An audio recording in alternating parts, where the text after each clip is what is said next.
Ya, Anda kembali menyaksikan Bola Liar. Pak Andri, orang tua salah satu siswa SMA Negeri 72, kami turut prihatin apa yang terjadi terhadap anak Bapak. Apa kabar anak Bapak? Sudah membaik, Pak?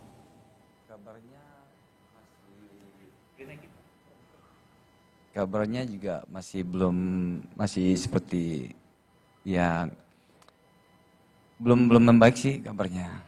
Masih prihatin kabarnya, kalau dibilang masih kritis lah. Terluka? Karena lukanya terlalu banyak. Terlalu banyak? Iya. Anda masih rajin komunikasi dengan anak, bisa tidak? Buat saat ini belum ya, karena udah dari Rumah Sakit Islam dipindah ke RSCM itu belum bisa buat ketemu orang tua. Apa kata dokter terkait dengan kondisi anak Bapak? Karena dia di ruangan isolasi yang khusus luka bakar. Karena kan bukan si korban, bukan anak saya doang yang sendiri yang ada di dalam. Seperti itu. Bagaimana Bapak melihat peristiwa ini? Ya, saya sangat terpukul banget, Mbak. Kadang-kadang saya juga selalu tiap hari saya merenungkan diri. Kadang-kadang air mata saya keluar sendiri. Anda tidak menyangka ini akan terjadi ke anak Bapak? Iya. Kalau saya bilang, kenapa sih harus anak saya gitu. Cuman kembali lagi yang namanya musibah kita nggak tahu. Ya jadi saya merasa sekarang ini saya merasa harus belajar mengikhlaskan seperti itu. Kalau bisa walaupun batinnya nggak terima. Tentu saja Pak, Anda orang tuanya ketika melihat anak terluka pasti tidak terima. Tapi Anda berbesar hati, tampak berusaha untuk ikhlas. Melihat kondisi yang ada sekarang Pak, apa yang Bapak harapkan? Yang saya harapkan ke depannya itu yang pertama sekali ya pengobatan dia, Mbak. Karena ya kalau saya kan orang awam ya. Saya aja sebagai orang awam aja melihat kondisi lukanya yang begitu parah, itu nggak bakalan bisa sebulan sampai setengah tahun. Tapi itu bisa 1 tahun sampai 2 tahun mungkin ke depannya. Seperti itu. Separah itukah Pak kondisi Bapak? Yang kedua, karena dia masih karena dia masih umurnya itunya masih panjang, nanti kalau buat masalah dia kan punya cita-cita ya, Mbak ya. Terus yang saya pikirkan cita-citanya nanti itu tenggelam begitu aja kah atau gimana gitu. Itu yang saya pikirkan juga. Apa cita-cita anak Bapak? Cita-cita anak saya pada saat itu ingin jadi aparatur negara. Jadi polisi, kalau enggak jadi tentara. Nah, setelah kejadian ini saya lihat bagaimana nasibnya setelah itu. Apakah pemerintah masih memperhatikankah cita-citanya? Apa saya juga belum tahu. Mudah-mudahan diperhatikan oleh pemerintah. Dan respon Bapak selain atas kejadian, tapi bagaimana dengan ABH, anak yang berkonflik dengan hukum? Ya, kalau saya bilang, saya sebagai orang tua, saya kan nggak terima anak saya seperti ini. Kalau saya bisa, mungkin diizinkan saya buat membunuh, pasti udah saya bunuh anaknya. Tapi kan karena ini kan negara patuh hukum, tapi kan nggak bisa. Seperti itu. Jadi saya pingin penegak hukum kalau bisa berkabar lah sama saya, karena kan anaknya yang minta waktu itu minta diusut. Dia tidak bisa ngomong, cuman dia bikin tulisan. Kirim surat ya Pak? Saya lihat. Bukan kirim surat, bikin. Memberikan surat, ya, boleh ditunjukin? Ada.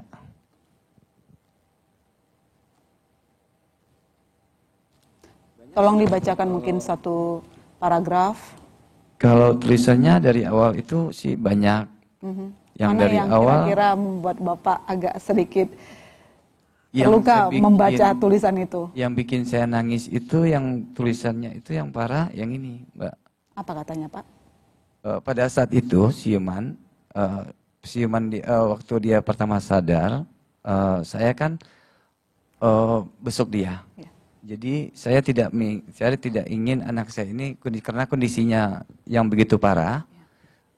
Saya suruh tidur, saya suruh istirahat. Saya suruh istirahat. Dia bilang kalau habis tidur nanti bisa kelewat. Dia bilang begitu. Yang kedua,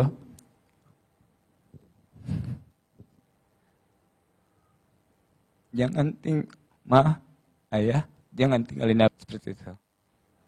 Yang terakhir yang dia tulis itu, tolong ya diusut. Kenapa seperti ini? Ini tulisannya ada. Makanya saya minta kepada pihak hukum, ya kepolisian, yang terutama kepolisian, saya minta kalau bisa saya dikasih kabar tentang pelaku ini. Jadi biar saya ngasih kabar juga sama anak saya nanti supaya dia semangat buat sembuh itu bisa lebih bagus lagi seperti itu. Jadi Anda melihat tulisan anak Bapak tengah merasa khawatir dengan masa depannya sendiri. Iya. Jadi untuk masa depan dari anak Bapak, apa yang paling Bapak khawatirkan? Yang saya paling khawatirkan otomatis itu cita-citanya. Kemungkinan otomatis kan cita-citanya tenggelam. Seperti itu. Ya saya berharap ya nanti mudah-mudahan kekhawatiran saya ini tidak menjadi saya berharap makanya pemerintah memikirkan karena ini kan di lingkungan sekolah, bukan di rumah saya. Kalau di rumah saya berarti kan itu saya tidak minta pertanggungjawaban sama pihak yang tertentu. Karena di luar tanggung jawab saya. Kejadiannya seperti itu. Ya.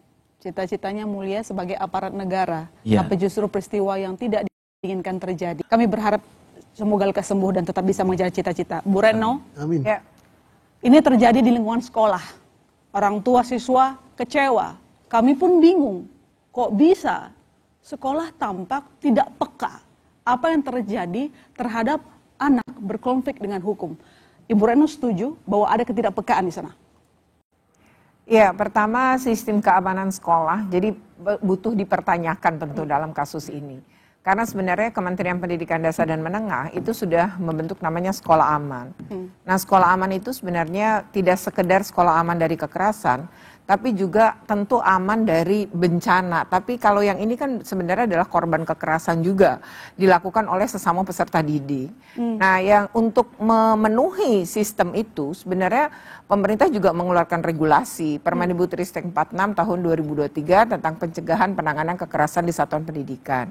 Kalau memang awalnya ada bully atau apa gitu isu yang kemudian ada, tapi ini juga menunjukkan bahwa tadi ya sistemnya nggak dibangun. Misalnya saja apakah di sekolah itu memiliki kanal pengaduan yang tidak tunggal, lalu kanal pengaduan yang juga online. Ya, tidak tunggal itu bukan cuma di sekolahan, tapi dia diberi ruang misalnya bisa ngadu ke KPAI, bisa ngadu ke Dinas Pemberdayaan Perempuan dan Perlindungan Anak gitu. Nah, ini nyaris sekolah-sekolah belum melakukan itu terutama pengaduan online. Agar para korban kekerasan atau saksi itu bisa mengadu dengan tenang, merasa terlindungi. Karena prinsip tim PPK bekerja itu harus silent dan menjaga kerahasiaan. Lalu yang terkait dengan kasus ini, berarti kan ada anak ini membawa 2 tas ya ketika datang. Satu lain yang di punggung. Sebenarnya saya sedikit meralat yang Pak Susno, sebenarnya tidak libur. Jadi anak kelas 12 itu selesai TKA. Tetapi tidak diliburkan. Ketika TKA selesai di Kamis, itu kan Jumat tuh. Anak-anak mungkin lelah dengan tesnya yang memang banyak banget ini. Nah, itu kemudian anak-anak kayaknya bersepakat kelas 12 ini untuk masuknya Senin aja. Jadi sebenarnya mereka meliburkan diri gitu. Tidak nah, masuk. jadi yang hadir itu sebenarnya ada kelas 12 5 termasuk pelaku atau anak berhadapan dengan hukum ini, berkonflik dengan hukum ini. Nah, ketika itu kalau memang gitu ya, misalnya bully, kan pasti teman sejawat nih atau satu angkatan. Tapi kan satu angkatan sebenarnya nggak ada. Jadi memang sasarannya seperti tadi dijelaskan ya Bapak bahwa ya dia semuanya aja yang kemudian dia target sebagai sasaran. Tapi tadi pengabaian atau ketidakpekaan tadi adalah ketika datang tuh sebenarnya setiap anak salaman di depan sekolah, ada guru-guru, beberapa guru yang bertugas hari itu sebenarnya bersalaman lah dengan si guru-guru. Jadi artinya ketika masuk sebenarnya kan terlihat dia repot bawa, padahal kan sebenarnya kelas 12 habis TKA tadi. Lalu yang kedua yang mungkin tidak terdeteksi lagi adalah ya kan itu isinya saking, kalau misalnya kan nongol ya senjatanya, kan mestinya juga tidak boleh, kalau itu pun mainan harusnya nggak boleh, dan harusnya punya kecurigaan kenapa sebanyak ini lalu bawa ini.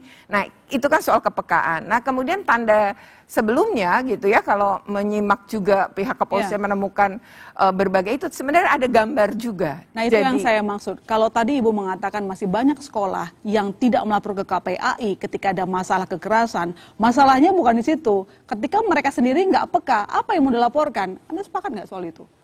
Jadi gini, yang penting harusnya kanalnya dibuat dulu kan. Ya. Jadi itu kewajiban sekolah berdasarkan Permendikbudristek itu. Wajib membuat. Nah tetapi kan kenapa wajib membuat, yang penting ada dulu kanalnya. Ya. Sehingga anak-anak akan berani. Ya, problemnya adalah kayak misalnya tanda-tanda yang ditunjukkan si anak. Termasuk misalnya menggambar perpus, kemudian porak-poranda, ada darah. Kan ini diketahui harusnya ditindaklanjuti, atau ini kenapa kayak gini gitu. Jadi mungkin kepekaan ini harus dibangun, dan bagaimana psikologi perkembangan anak, terus tanda-tanda, mengenali tanda-tanda itu kayaknya menjadi PR bagi sekolah-sekolah nih gitu di seluruh Indonesia, agar kita bisa tahu ya tanda-tanda yang kayak gini ditunjukkan oleh seorang anak. Dan saya yakin sebenarnya tandanya banyak karena ini kan panjang ya proses penyiapan. Karena orang tua titipkan anak di sekolah, Bu. Jadi kita maunya itu aman. Buat anak. Begitu. Saya ke Pak Soleh. Presiden mengatakan, memerintahkan agar ada pembatasan game online. Karena dianggap itulah yang bisa memicu lah begitu, salah satu pemicu. Menurut Anda ini efektif tidak kalau kita cuma membatasi game online? Atau menurut Anda ada perlu banyak yang harus kita batasi, kita atur, katakanlah dark web yang sekarang ini banyak sekali anak muda begitu gampang mengaksesnya. Mereka nggak gaptek. Kalau soal apa yang disampaikan oleh Pak Presiden, bahwa ada rencana untuk pembatasan game online. Tentu ini lemparan gagasan ini pasti ini berdasarkan data. Kalau boleh saya bacakan data yang saya didapat, bahwasanya anak usia di 0 sampai 18 tahun mendominasi game online, atau persentasenya dari anak 0 sampai 18 tahun itu kurang lebih ada 46,2% yang kecanduannya. Selain itu juga dari 10 anak, satu ini sangat-sangat edik sekali, sangat-sangat kecanduan, dan kecenderungannya bahwa mereka ini berpotensi terhadap perilaku yang negatif, kan seperti itu. Nah oleh sebab itu, maka kalau melihat di data, mohon untuk dikoreksi barangkali, karena data yang masuk juga mudah-mudahan ini valid juga, bahwa unduhan daripada game-game yang kurang baik tadi, unduhan di Indonesia ini kan kita pasar ketiga di dunia ini. Ada sekitar 3,45 miliar. Nah, perkiraan di data di kami itu ada 180 juta anak. Kemudian kalau dikalkulasikan ada 64%. Nah, sementara di pihak laki-laki, anak-anak laki-laki itu ada 77,5%. Kemudian di perempuannya ada 22,5%. Nah, dari data yang saya dapat, saya rasa sangat berkorelasi. Bagaimana karakter anak, perilaku anak, kemudian tentu yang kita sangat khawatirkan soal akademik anak. Bahwasanya dengan game online ini, saya rasa sangat-sangat mempengaruhi terhadap mindset anak, terhadap perilaku anak, dan tentunya ini juga akan mengurangi daripada akademik anak itu sendiri. Oleh sebab itu saya rasa walaupun tadi bahwa Pak Pratama menyampaikan bahwa game online bukan satu-satunya persoalan, memang betul. Tetapi tentu ini juga hal terkecil, hal pintu-pintu masuk yang akan mengganggu anak-anak kita tentu harus kita tutup secara 100% agar bagaimana? Agar Indonesia Emas tahun 2045 ini yang hari ini adalah anak-anak yang sedang duduk di SMA, yang duduk di kuliahan hari ini, mereka harus dibekali dengan karakter yang baik. Nah, kalau misalkan karakter-karakter yang dihasilkan dari game online yang memang tidak 100% negatif, tetapi ada faktor-faktor negatif yang mereka ingin seperti mereka. Nah, seperti apa yang tadi disampaikan juga bahwa ternyata pasar-pasar soal bom, material bom ada di internet, ini juga akan menjadi bahaya. Nah, oleh sebab itu saya rasa kejadian di SMA 72 ini menjadikan sebuah alarm bagi seluruh elemen bangsa, tidak hanya pemerintah, orang tua, sekolah, dan tentunya anak didik itu sendiri, bahwasanya ke depan bagaimana agar dunia digital kita itu harus diperbaiki, baik dari sisi regulasinya, dari sisi literasinya, dan tentunya dari sisi punishment-nya. Terutama jangan kepada aturan hanya kepada usernya aja, tetapi aturan kepada penyedia, kepada platformnya itu sendiri. Saya melihat regulasi yang ada cukup longgar sekali terhadap penyedia platform-platform game online. Ke depan saya rasa harus menjadi pemikiran bersama bagaimana agar Indonesia tidak jadikan pasar bebas untuk melakukan hal-hal yang tidak baik seperti ini. Oke, baik. Pak Suparji, ini kan pidana anak, tapi yang dilakukan merupakan kejahatan yang tidak biasa, Pak. Jadi, ini kan serius begitu. Bagaimana kita melihat ini, perlakuan hukum yang pantas untuk ABH apa? Ya, pertama kan secara istilah sudah berbeda kan. Kalau umum itu kan istilahnya tersangka. Maka ini sekarang kan anak berkonflik hukum. Ya, itu saya kira kan sebuah perlakuan untuk memperhatikan masa depan anak. Nah, pada tahap berikutnya nanti dalam persidangan pun ada persidangan khusus untuk sistem peradilan pidana anak. Dan pada sisi yang lain juga sanksinya pun juga setengah juga untuk dewasa. Jadi untuk itu menurut saya kan secara substantif, secara struktural bahwa sebetulnya Indonesia sudah cukup hadir untuk melindungi kepentingan anak. Tetapi yang jadi persoalan adalah soal budayanya. Bagaimana kita lalai, bagaimana kita abai kan itu. Dalam konteks ini betulnya yang penting adalah bahwa bagaimana penyidik atau polisi menentukan atau menemukan tentang mens reanya, tentang niatnya itu sebetulnya apa. Kan ada dua hal yang kontradiksi. Pada satu sisi adalah dalam rangka ada semacam korban perundungan kan itu kan, yang kemudian ada balas dendam itu, ada narasi seperti itu. Pada sisi yang lain juga berkembang satu narasi ada idola-idola tertentu akibat kemudian melihat berbagai macam pertunjukan akhirnya dia mengikuti kan itu. Jadi dua hal tadi itu saya kira perlu dipastikan dari sisi mens reanya apa sebetulnya. Kemudian dari sisi pertanggungjawaban juga penting ini kan, bahwa apakah kemudian hanya anak tadi itu yang kemudian harus bertanggung jawab, sementara pihak yang lain yang bisa dikategorikan lalai misalnya, yang menyebabkan luka orang lain bisa kena 360 karena kelalaian, kemudian menyebabkan orang mengalami luka, apakah kemudian bebas dari tanggung jawab kan itu. Karena dampaknya ini sangat luas, dampaknya ini sangat masif. Tadi kita dengarkan bagaimana masa depan anak yang sudah ya terenggut dengan kondisi sekarang mengalami luka. Saya kira menurut saya polisi tidak hanya sebatas bahwa ini adalah dia sendiri, tidak ada indikasi teroris karena dia tidak ada jaringan, menurut saya tidak sebatas itu. perlu ada pengungkapan secara mendalam tentang menseriannya, tentang pihak-pihak yang harus bertanggung jawab, sehingga menjadi pembelajaran yang baik ke depan. Artinya harus dibawa ke peradilan anak. Ya, peradilan anak salah satunya, saya kira itu akan terjadi seperti itu. Tetapi yang menarik adalah, yang penting ditelusuri, apakah ada pihak-pihak lain yang berpotensi untuk menjadi pertanggungjawaban. Apakah sekolah dibiarkan, apakah institusi yang lain juga dibiarkan, karena ada CCTV ternyata hanya nggak ditonton sama sekali, atau kemudian ternyata mondar-mandir masuk membawa bom 7, kok misalnya bisa keluar, ada kelalaian. Banyak orang diminta pertanggungjawaban karena kelalaiannya menyebabkan orang kematian atau menyebabkan orang luka. Jadi menurut saya polisi tidak hanya sekedar simplistis secara sederhana berhenti kepada anak ini, jangan-jangan anak ini juga sebagai korban karena diperalat orang lain, ada yang menyuruh, ada pihak-pihak tertentu yang kemudian memanfaatkan.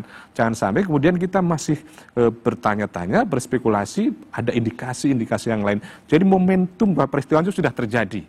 Apa yang perlu dilakukan adalah recovery, merehabilitasi para korban, dan minta pertanggungjawaban siapa yang terlibat, siapa yang melakukan perbuatan, dan siapa yang lalai dalam konteks terjadi perbuatan tadi itu. Sehingga kemudian ke depan itu akan lebih baik semuanya gitu. Oke, jadi hukuman atau pertanggungjawaban dan skema yang berkeadilan seperti apa yang harus dilakukan nanti dijawab Pak.